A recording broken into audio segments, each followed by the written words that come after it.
मुझे मौत की सजा की परवाह नहीं है, यह मेरे लिए कोई मायने नहीं रखती। मुझे फर्क नहीं पड़ता कि मैं जिंदा रहूं या ना रहूं। हम ब्रिटिश राज के अत्याचार सह रहे हैं। मुझे भय नहीं है अपनी मौत का, मुझे गर्व फील होता है अपनी मौत पर।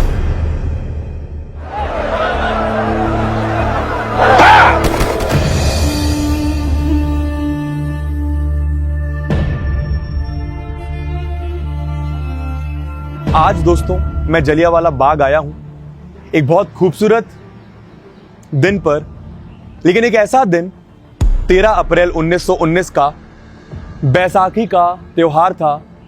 हजारों की तादाद में लोग इस ग्राउंड पर इकट्ठा हुए थे, यह सोचकर कि वो बैसाखी सेलिब्रेट करेंगे, खुश थे।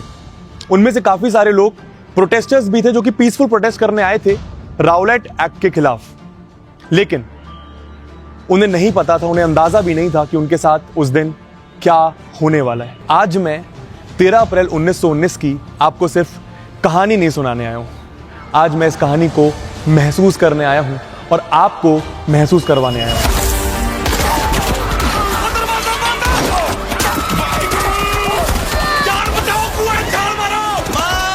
यही वो जगह है जहां से मुझे ये सोचते हुए भी आक्रोश आता है। 1500 लोग यहां पर इकट्ठा हुए थे बैसाखी सेलिब्रेट करने के लिए।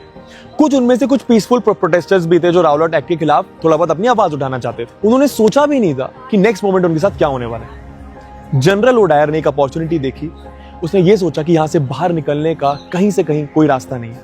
वो अपने 50 आदमियों के साथ घुसता है। ठीक इसी जगह से वो सिर्फ एक शब्द बोलता है और उसके बाद गोलियों की बरसात चालू हो जाती है। गोलियां तब तक चलाई गई जब तक गोलियां खत्म नहीं हो गई। एक माँ अपने बच्चे को गोदी में लेकर भग रही है, बस ये सोच के कि किसी तरीके से मेरा बच्चा बच जाए। एक बाप अपनी बेटी को लेकर भग रहा है, किसी तरीके से उसकी बेटी बच जाए। आप सोच नहीं सकते दोस्तों उस दिन यहां पर क्या हुआ था। ये सोचकर मुझे अभी बोलते हुए रोंगटे खड़े हो रहे हैं।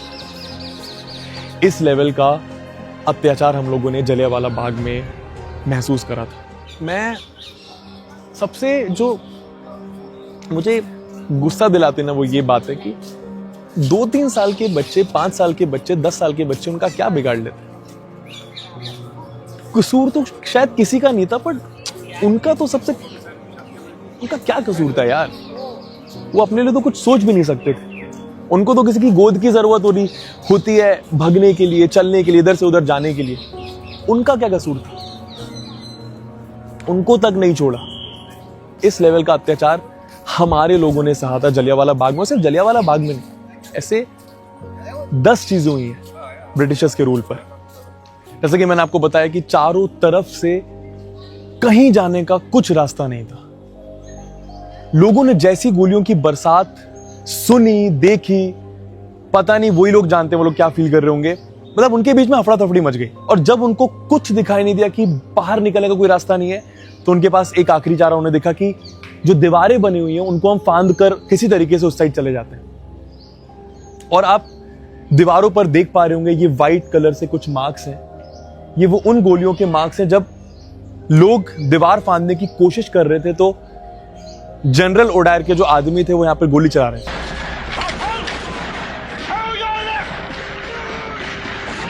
जब गोलियां रुक गई थी, और गोलियां तब रुकी थी जब गोलियां खत्म हो गई थी, उसके पहले गोलियां नहीं रुकी थी। गोलियां चले जा रही थी, गोलियों की बरसात हो जा रही थी। जब लोगों को कोई रास्ता नहीं दिखा अपने आप को बचाने का, तो वो दीवार चढ़कर फांदने की कोशिश कर रहे थे। काफी सारे लोग उनमें से इस कुएं में कूद गए, अपने बच्चे को लेकर, अपने परिवार को लेकर कुएं में कूद गए, ये सोच के कि कहीं ना कहीं शायद कुएं में हमें गोली नहीं लगेगी। उस दिन यहां 1500 से ज्यादा लोग शहीद हुए, हमारे अपने लोग शहीद हुए।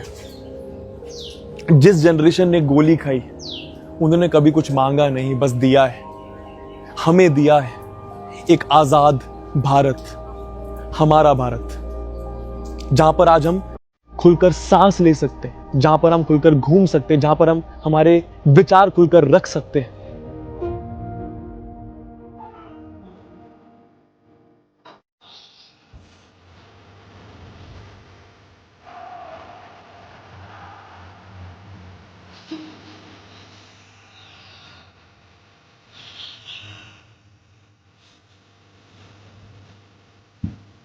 अब मैं ना तुम लोगों से हार्ट टू हार्ट ना कुछ बात करना चाहता हूं, आप सब लोगों से।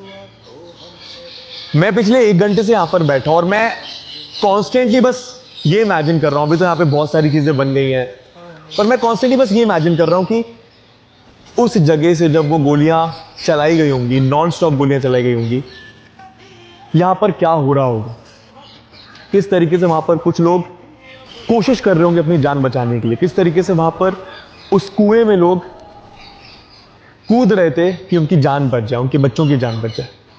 बस मैं ये सोच रहा था। उस समय उनके पास कुछ भी नहीं था, सिर्फ एक चीज थी, सिर्फ एक चीज, हौसला। और उन्होंने वो सब कुछ दे दिया। किसके लिए? हमारे लिए। आज हमारे पास इंस्टाग्राम होता है हमारा गुस्सा दिखाने के लिए, आज हमारे पास यूट्यूब है हमारी स्टोरी बताने के लिए, आज हमारे पास वो सब कुछ है जिसकी शायद हमें जरूरत है पर कदर नहीं है।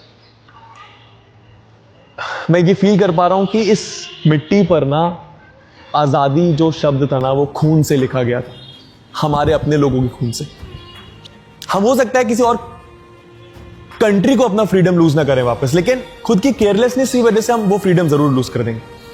मेन बात ये है ना कि असली जो हमें ट्रिब्यूट देना होता है ना हमारे सोल्जर्स को, जो लोग शहीद हुए उनको, वो ट्रिब्यूट शायद सिर्फ 2 दिन झंडा लहराने से नहीं होगा।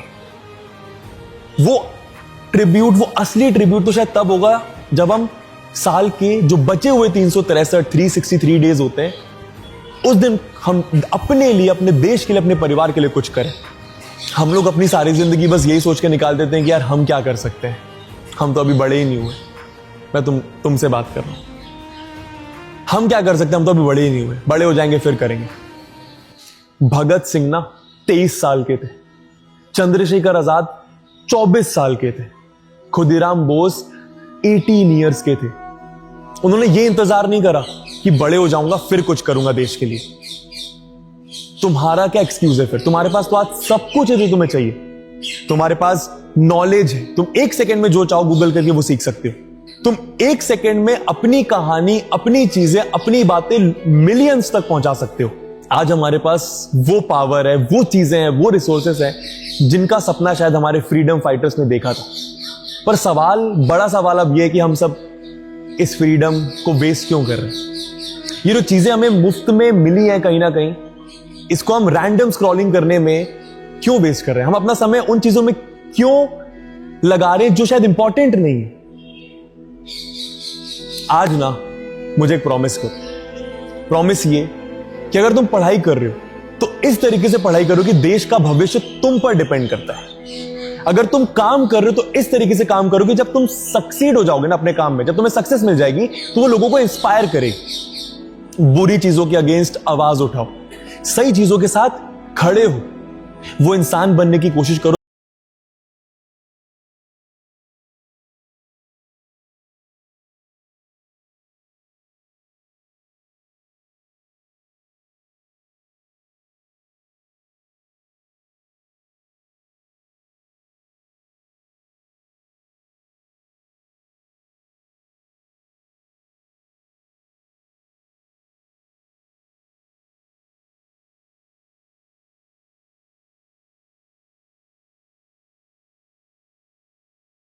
इंडिपेंडेंस डे पर, बहुत छोटी सी बात है पर बोलनी जरूरी है कि इंडिपेंडेंस डे पर शायद तुम फ्लैग खरीदो, नहीं खरीदो, पर 16 अगस्त इंडिपेंडेंस डे के जस्ट अगले दिन अगर तुम्हें रास्ते पर, सड़क पर कोई तिरंगा गिरा हुआ दिखाई देना तो उसको प्लीज उठा लेना। जय हिंद।